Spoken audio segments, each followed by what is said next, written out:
देखो ये सब जो है सिंपल रट्टा मारने वाला है। काइनेटिक एनर्जी जो होता है ये हाफ mv² होता है। देखो काइनेटिक एनर्जी जो होता है ये हाफ mv² होता है। तो हमें यहाँ पे काइनेटिक एनर्जी मैक्सिमम जो होता है वो पूछा गया है k0 के टर्म में। तो अगर सब कुछ भूल जाते हो तो सिंपल याद रखना हाफ m और v कहाँ से आता है, x से आता है। तो x को क्या लिखते हैं हम, a sin ओमेगा t लिखते हैं। तो वेलोसिटी हमें लिखना है तो इसको डिफ्रेंशिएट करना पड़ेगा। तो sin ओमेगा t का होता है cos ओमेगा t, a को a लिखेंगे फिर इसको डिफ्रेंशिएट करेंगे तो इधर ओमेगा आ जाएगा। मतलब कि v जो है ये a omega cos omega t है। तो अब सिंपल हम इसको यहाँ पे पुट करेंगे तो ये स्क्वायर हो जाएगा। तो ये a² omega square cos square omega t हो जाएगा। एंड ओमेगा स्क्वायर जो होता है ये k/m होता है। तो यहाँ पे जो m ओमेगा स्क्वायर है इसको हम k लिख सकते हैं। तो इसको लिखेंगे half k a² cos square omega t। And kinetic energy maximum जो होता है वो हाफ k/a² होता है। तो हम सिंपल लिख सकते हैं काइनेटिक एनर्जी मैक्सिमम को हम k0 से डिनोट करते हैं। तो काइनेटिक एनर्जी बराबर k0 cos square omega t लिख सकते हैं। तो यहाँ पे देख सकते हैं वही सब दिया गया है। ये काइनेटिक एनर्जी है k0 cos square omega t। And वही पोटेंशियल एनर्जी के लिए लिखेंगे तो ये u बराबर हाफ kx² होता है। तो यहाँ पे साइन, यहाँ पे cos आया था तो यहाँ पे साइन आएगा क्योंकि यहाँ पे x के लिए लिख रहे हैं। तो ये भी हो जाएगा u maximum sine square omega t। And u maximum जो होता है वो हाफ ka² होता है। तो हम सिंपल लिख सकते हैं kinetic energy maximum u maximum and total energy जो होता है ये हाफ ka² होता है। एंड फिर टाइम पीरियड लिखे तो टाइम पीरियड के लिए 2π√m/k होता है, ये तो सबको पता रहता है। t बराबर 2π√l/g ये भी सबको पता रहता है। एंड 2π√l/g वाला में बहुत ज़्यादा वेरिएशन रहता है। कभी लिफ्ट में पूछ लिया जाता है तो कभी पेंडुलम के लिए परसेंटेज एरर में पूछ लिया जाता है। तो इस टाइप का क्वेश्चन बहुत पूछा जाता है तो इसको ध्यान में रखना। एंड टेस्ट सीरीज वगैरह में इस पर भी बहुत पूछा जाता है। t बराबर 2π√μ/k। तो यहाँ पे जो म्यू होता है ये रिड्यूस मास होता है। तो म्यू को हम सिंपल लिखते हैं m1 m2 m1 plus m2। तो याद रखना t बराबर 2π√μ/k करके भी फॉर्मूला होता है। देखो ये सब फॉर्मूला को अगर डेली देखते रहोगे ना तो आसानी से याद हो जाएगा। t बराबर 2π√l/g हम याद रखते हैं। एंड वही लिक्विड वगैरह के लिए दिया रहता है तो वहाँ पे अब वायंसी फोर्स वगैरह अप्लाई होगा। तो सिंपल क्या करना कि जहाँ पे भी लिक्विड दिखाई दे रहा है एंड h का वैल्यू दिया गया है तो यहाँ पे सिंपल l की जगह h पुट कर देना। एंड ये जो h का वैल्यू रहता है वो लिक्विड के अंदर वाला वैल्यू रहता है। और फिर p/q में क्वेश्चन पूछा गया है, मतलब इसमें सिर्फ डायरेक्टली एंड इन्वर्सली प्रोपोर्शनल करके पूछा गया है। अगर यही अब हो सकता है कि यही सबका वैल्यू दिया रहे और हमसे टाइम पीरियड पूछ लिया जाए तो टाइम पीरियड के लिए सिंपल याद रखना t बराबर 2π√a/ρg। ए जो हो जाएगा एरिया हो जाएगा, रो डेंसिटी हो जाएगा, एन जी तो पता ही है। अब नेक्स्ट है पुल्ली वाला। तो ये सब क्वेश्चन हमें क्लास में करवा दिया जाता है। तो इन टाइम पीरियड हम पुल्ली वाला में कैसे निकालते हैं, ये देखो ये कोई स्प्रिंग है, इधर ये पुल्ली है, पुल्ली इधर कोई चीज़ से अटैच है इस टाइप से, एंड इधर कोई मास अटैच है m। तो हमसे पूछा जा रहा है कि इसमें टाइम पीरियड कितना होगा। तो इसके लिए हम सिंपल लिखते हैं t बराबर 2π√m/k डैश। अब देखो k डैश हम कैसे फाइंड करते हैं, यहाँ पे k डैश लिखे हैं तो ऊपर में ऐसे करके लिख देंगे एंड इधर k से मल्टीप्लाई कर देंगे। अब यहाँ पे जो टेंशन लिखेंगे वो ये स्ट्रिंग वाला लिखेंगे एंड नीचे में जो टेंशन लिखेंगे वो स्प्रिंग वाला लिखेंगे। यहाँ पे दोनों एक ही टाइप का हो गया तो इसको मैं रूप मान लेती हूँ। तो ये टेंशन ऊपर में रूप वाला होगा एंड नीचे में स्प्रिंग वाला होगा। तो रोप क्या चीज़ से अटैच है, मास से। तो यहाँ पे जो टेंशन लगेगा वो t लगेगा। तो k डैश बराबर यहाँ पे t लिखेंगे एंड वही स्प्रिंग का बात करें तो यहाँ पे इधर t लग रहा है, इधर t लगेगा तो इधर टोटल 2t लगेगा। तो नीचे में 2t लिखेंगे एंड इसको मल्टीप्लाई कर देंगे k से। तो सारा चीज़ का वैल्यू गिवन रहता है, हमें इसमें पुट करना है। इधर से k डैश का वैल्यू आ जाएगा, यहाँ पे पुट करेंगे, टाइम पीरियड निकल जाएगा। स्प्रिंग अगर सीरीज में अटैच है तो उसका के इक्विवेलेंट लिखेंगे तो ये K1 into K2 K1 plus K2 होता है, मतलब कि ये रेसिस्टेंस के अपोजिट होता है। रेसिस्टेंस सीरीज में R1 प्लस R2 होता है एंड पैरेलल में R1 into R2 R1 plus R2 होता है। तो ये जो पैरेलल में होता है वो ये सीरीज में होता है। नेक्स्ट है पैरेलल कॉम्बिनेशन। तो हमें सिंपल याद रखना है ये जो स्प्रिंग वगैरह में होता है इसमें अपोजिट होता है रेसिस्टेंस का।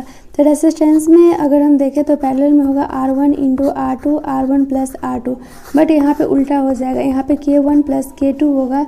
तो यहाँ पे जो के इक्विवेलेंट लिखेंगे वो K1 प्लस K2 होगा। तो ये सब PYQ का क्वेश्चन है। देखो इसका दिया गया है K1 एंड इसका दिया गया है K2 एंड देखने से ही लग रहा है ये पैरेलल में है, तो के इक्विवेलेंट K1 प्लस K2 लिखेंगे।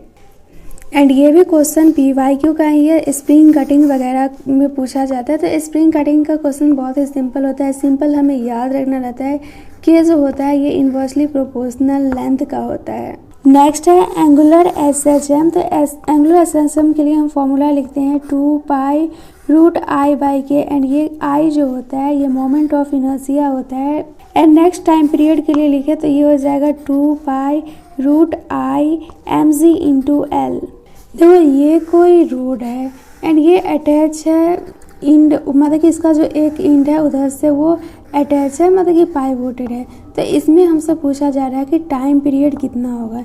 तो टाइम पीरियड जो होता है वो 2 पाई रूट आई, इधर हम लिखेंगे simple F into L. And यहाँ पे जो लेंथ लेंगे ये ऐसा मत करना कि डायरेक्टली इधर से ये पूरा लेंथ ले लेना, यहाँ पे हम सेंटर ऑफ ग्रेविटी से लेते हैं तो ये जो हो जाएगा ये L/2 होगा। तो यहाँ पे हम L/2 लेंथ लेंगे। एंड मोमेंट ऑफ इनर्शिया तो हमें पता ही है, रोड का लास्ट एंड से क्या होता है, ये होता है ml²/3। तो सारा चीज़ का वैल्यू क्वेश्चन में गिवन दिया रहता है, बस हमें पुट करना रहता है। तो इस टाइप का क्वेश्चन कहीं पे दिखे तो T बराबर 2 pi root I F into L लगा देना। नेक्स्ट है ट्यूनल वाला क्वेश्चन। तो ये भी क्वेश्चन पूछ लिया जाता है, बस फॉर्मूला याद रखो, बट ये थोड़ा कॉन्सेप्चुअल होता है। T बराबर होता है 2 pi radius of earth by g. ये सब क्वेश्चन में हमें ध्यान रखना पड़ता है कंप्लीट SHM के लिए पूछ रहा है या फिर हाफ SHM के लिए पूछ रहा है। ये कोई पेंडुलम है जिसका की लेंथ है L, ये थीटा एंगल ट्रेवल करता है।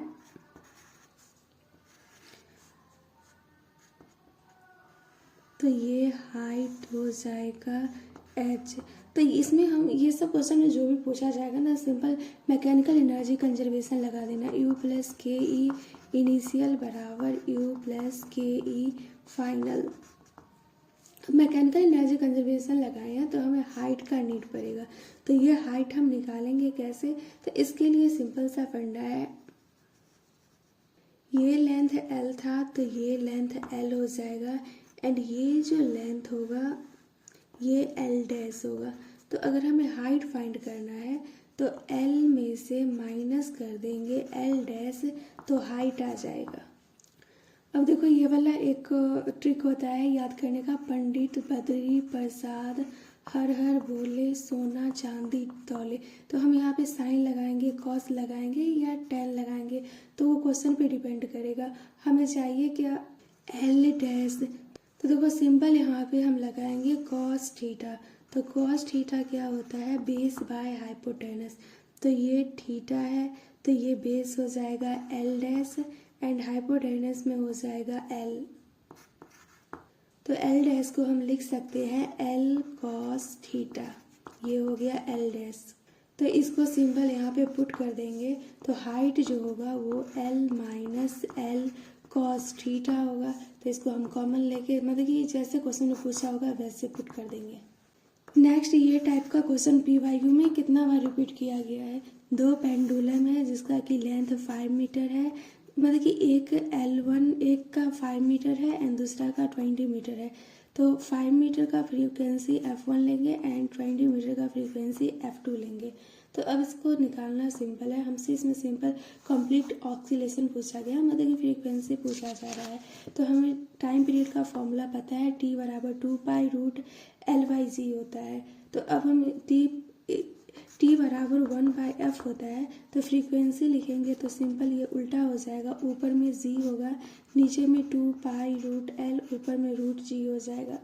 तो यहाँ पे देख सकते हैं एफ जो है ये इन्वर्सली प्रोपोर्शनल टू लेंथ है, क्योंकि ये सब तो कांस्टेंट है। तो हम यहाँ पे सिंपल लिख सकते हैं F1/F2√L2/L1। तो L2 कितना दिया गया है 20 एंड L1 कितना दिया गया है 5, तो ये हो गया 4। तो F1/F2 जो आया है वो 4/1 आया है। तो यहाँ पे फ्रीक्वेंसी देखा जाए कितना आएगा, तो F1 के लिए 4 आएगा एंड F2 के लिए 1 आएगा। अगर कहीं पे भी क्वेश्चन में गिवन है पेंडुलम जो है वो लिक्विड में है तो उस पर वायंसी फोर्स वगैरह लगेगा, तो वहाँ पे जो जी लिखेंगे वो जी डैश हो जाएगा बराबर G1 माइनस डेंसिटी लिक्विड का लिखेंगे एंड बाई डेंसिटी बॉडी का लिखेंगे। ये वाला वैल्यू सिंपल यहाँ पे पुट कर देंगे एंड पहले वाला मतलब कि पहले तो सिंपल होगा 2π√L/G। जब हम इसको लिक्विड में पुट करेंगे तो टाइम पीरियड चेंज हो जाएगा, ये हो जाएगा 2π, L तो वैसे ही रहेगा, G के जगह ये G डैश आ जाएगा, तो यहाँ पे लिखेंगे G1 minus density liquid by density body. तो हो सकता है ये दोनों का रेशियो पूछ लिया जाए